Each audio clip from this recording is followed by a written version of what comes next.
Hello, and welcome to the Sunday meditation at the Light Institute of Griscom and the Sanctuary of Light.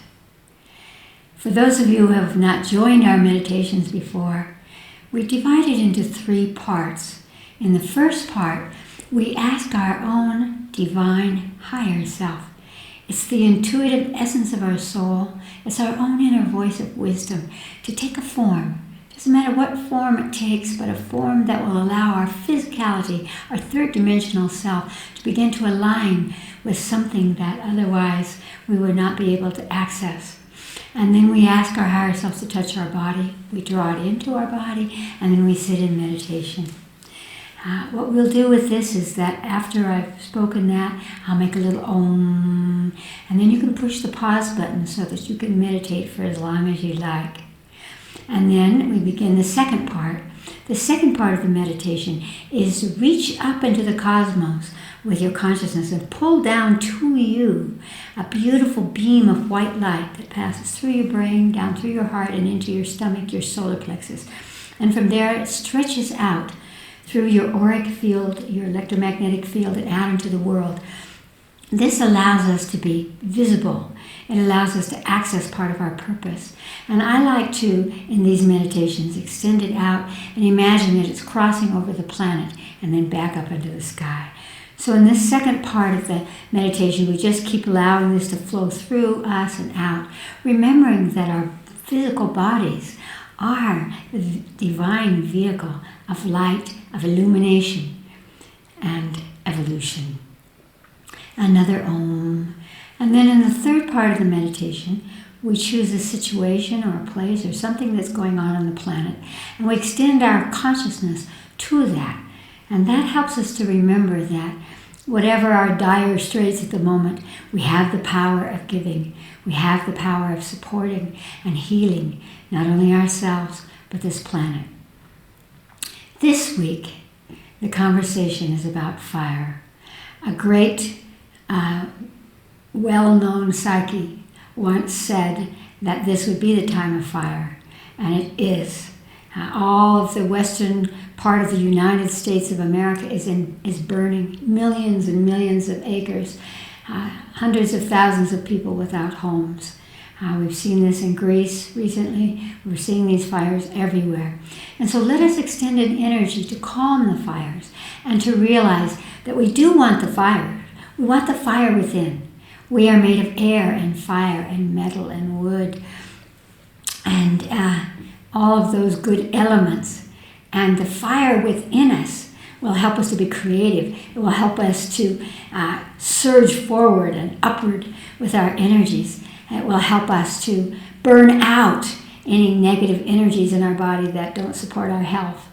So the fire within us is very, very helpful, but not the fire outside us. I know that Earth herself will feel, we will burn this down and new Earth will come, but it's very slow. And so as it is burned so much, this is not in balance. And you and I, through our consciousness, can extend an energy that will allow the fires to burn down into ashes and let those ashes renew the earth and bring forth new life without continuing, without checks, without being in balance. Good. Are you ready? Close your eyes. Take a deep breath in through your nose and breathe out through your mouth, making a wind sound. That kind of exhalation triggers the parasympathetic nervous system and brings your body into a meditative state. Once more, breathe in. Slowly breathe out through your mouth.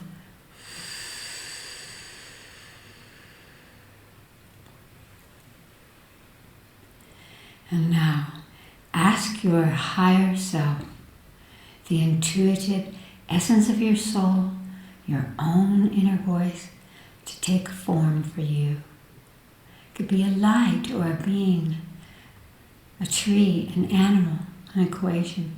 It doesn't matter what form, but allow it to take a form and take that first flicker that comes to you. Hold it in your mind's eye. Each time you ask your higher self to take form, it will choose a different form that will vibrate in a way that supports you. So if you have that form now, ask your higher self to touch your body where you hold your own divine essence. And just imagine that it's touching anywhere in your body. And then breathe into that touch and feel that as your higher self touches you, it's transmitting and activating that divine energy in you.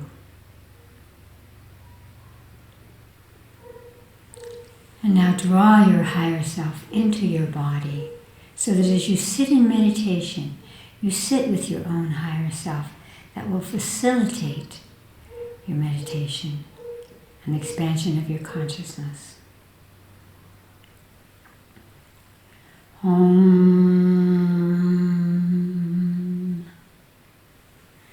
Take a deep breath into your body and reach up into the cosmos and draw pure, illuminating white light, a column of white light, down through the top of your head, down into your stomach, your solar plexus, and from there, laser that white illuminating light across the planet and back up into the cosmos.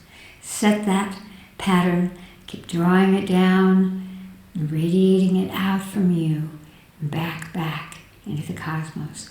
And just feel your body receiving that illumination and extending it out so that you can sit in all stillness as the vehicle of light. We are beings of radiance. So do that now. Om.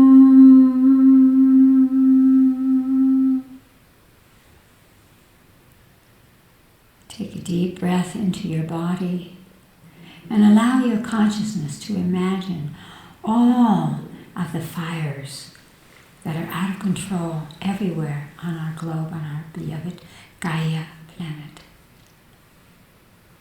Just bring them into your mind's eye.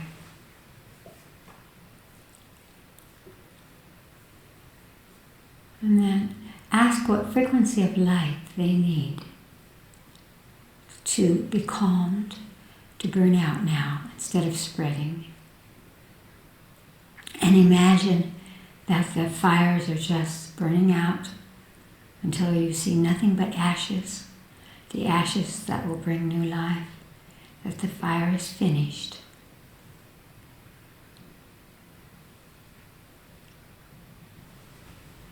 And then continue to give that frequency of light into all of those places that have been burning, so that you're speaking to the spirit of fire, to the essence of fire, to be done, to rest now, to focus not on purification or dissolving or destruction, but on its ashes, made of atoms of carbon that will bring life. So whatever color that is, as you extend it out now, extend it out to the ashes.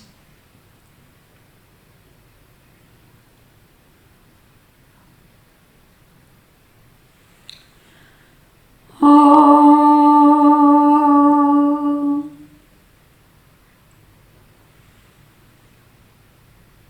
Take a deep breath into your body. Feel its energy, its lightness, its centeredness, and open your eyes. I hope that you will continue that as you see the news or hear the news, or as you feel that energy, so that you are speaking to the earth, to the fire. It does make a difference. There is consciousness in all elements. And of course, as we said before, we are made of fire. So the more that you do that, and the more that you will be speaking to your own self, allowing your consciousness to recognize that it can participate in what is happening on this planet. It makes a difference. Now, we have a second part of this meditation from the Sanctuary of Light in the Light Institute. It's called Knowings. And we invite you to bring your questions from around the world each week so that we can bring them forward, the questions of your hearts. And so we have 3 questions from around the world today, and Alison will speak them out for us. Chris, the first question comes from Austria. Austria. Chris, this week in Global Echelon, you did an exercise in consciousness, asking us what we were waiting for to end, something that might be holding us back. I was very surprised to get anger. Will you please talk about how anger can hold us back? Oh, that's a good one, because there's a lot of anger in us right now, and resentment and all of those things that are attached to the frequency of anger because of the changes, because of the this leap across the abyss that is being asked from us at this time. It's very important to recognize that our emotional body, unless it's linking up with our higher self, unless we are meditating, unless we are directing our emotional body to energies of happiness and peace and safety, it will want you to be angry, because every time that you feel that anger flowing through your body, it creates a biochemical reaction, and the body becomes addicted to that biochemical reaction of anger. So that holds us back, and it holds us into a treadmill. And then pretty soon what happens, because the emotional body doesn't know time, it only functions through association and conclusion. So it'll look around and it'll keep reaching out further and further and say, this makes me angry and this makes me angry. So it can find all kinds of pretexts for you to be angry and to stimulate that biochemistry. And that holds us back, because again, that treadmill of anger does not allow us to use the true capacity of our vehicle and our consciousness, which is light, which is love, which is a kind of conscious awareness, holographic awareness, that sees the purpose in everything, and therefore it doesn't have to say it's all about me. One of the things about anger is that the emotional body is saying it's all about me. This makes me angry, you make me angry because of that. And that will always hold us back. So what I always recommend is that anything, 2 parts of this. One is, where are you holding the anger? You can actually release that anger very quickly, energetically, by simply saying, where am I holding anger at this moment? And what frequency of light does it need to be released? And you will find that suddenly you feel lighter, and you can put your conscious awareness someplace else. And the second part of that is to radiate out an energy that sort of calms, as we did before about the fire, that calms the energies of anger in the world. So that, again, it's not really about you, and you don't want to let your emotional body control you and make these pretexts so it can stay with that energy. So we'll do that very quickly right now. Close your eyes. Ask your body, where is holding anger right now? You might see the place or hear it or feel it.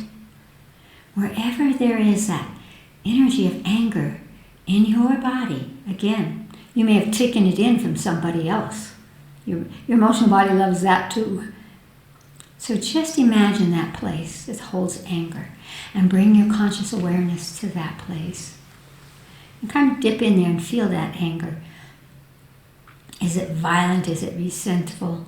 Is it furious? What kind of energies does it carry? And then ask it, what color, frequency of light will release it?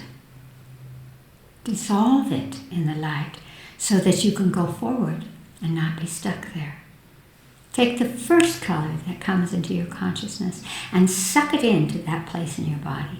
And feel the power of light entering into that holding tank of anger and just washing it out.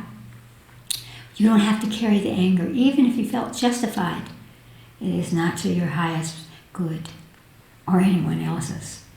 You can use consciousness to overcome anger by becoming aware of all the elements, and then what creative energies you have to offer to change what needs to be changed. So a little bit more, suck that color into that place in your body. And then just breathe deeply and open your eyes. When we address something, when we go towards it, rather than letting it use us, that is almost an instantaneous shift in who we are and our potentials. Wonderful. You are helping not only yourself, but a whole planet full of angry people by doing it. When you do it, it ripples out from you, and it may influence the anger that others are holding within their consciousness that is keeping them from going forward. Thank you. Allison, the second one. This question is from Alaska in the U.S.A. Yes. Dear Chris, yesterday I became suddenly ill. I'm healthy, strong, great immune system, happy. I'm in pure, beautiful nature all the time. I never get sick. But out of nowhere, after being in town, I felt terrible and had a fever of 101. I feel so betrayed by my body. Aside from the physical, what could possibly be the cause of something like this spiritually? Spiritually. Well, it's very important to realize that your spiritual energies are linked to your body, because your body is a vehicle of your divine essence. And so, first of all, I would say, what is going on this planet right now is that your body is being bombarded by negative energies. Again, we were talking about the fires, by people's fear, by toxic fumes. You may feel that it's beautiful and clear skies in Alaska, but there may be radiation that is crossing through the planet. There's a lot of radiation right now. Or other things, chemical residues, whatever they are, you may have unconsciously, as you were in town, sucked them in because you were distracted at being with all the people, being with all the energies, stimulating your 70 senses. And so you sucked in energy that was there. And so the first thing that you want to do is, where am I holding this energy, and what color does it need to be released? It's not yours. But the second part of that is to be resentful and to feel betrayed by your body. No, your poor body is fighting it off. That's why you had a temperature of 101. That's a sign that your body's trying to fight off something that's attacking it. What we call evil qi in Chinese medicine, bombarding us. And so you want to practice it, what we did in meditation, which is drawing the white light in and radiating it out. Because when you radiate out the frequency of white light, which is the fastest frequency, energy has to be equal to yours or faster to come in. Negative energies, sick energies cannot prevail there. I would recommend spinning around. When you spin around to the right, you quicken your megahertz. When your megahertz are high enough, again, nothing can come in. But when we talk about a little bit more the spiritual aspect, the spiritual and the emotional, the spiritual and the mental, the spiritual and the physical, they are all dancing together. And so spiritually, I would say that your consciousness, your higher self is saying, time out. Sickness is called time out. It's saying, okay, now go to bed, drink lots of fluids, and move inside. There's something that needs to be worked on inside you. And so I feel, I've been told that when you are sick, again, the time out is the gift to you. It's the gift of clearing. It's a gift of not being betrayed by your body, but for once focusing your conscious awareness on your body. What does it need to eat? What does it need to be strong? What does it need right at this moment? Well, what your body needs at this moment is to go within and to be loved and to be cared for and to shut the world out for a moment and just come to a place where you can feel the gratitude that you have a body to be present on this planet, so that you can use your consciousness to help heal not only yourself, but the world. So take this time out. We often feel like ourselves are the last that should be bothered with. Our bodies are the last. We expect our bodies to have a good immune system. We expect it to do what we want it to do. And perhaps you have not been talking to your body. You have not been asking it, what do you need now to continue having that strong immune system, because your immune system really cannot fight off the negative energies, emotional energies, or astral energies that are flowing around the planet. And so all it needs is for you to pay attention to that. Where am I holding any negative energy? And certainly you want to apologize to your body, as I always do. If something happens to my body, I always say, I'm so sorry, body. What can I do for you?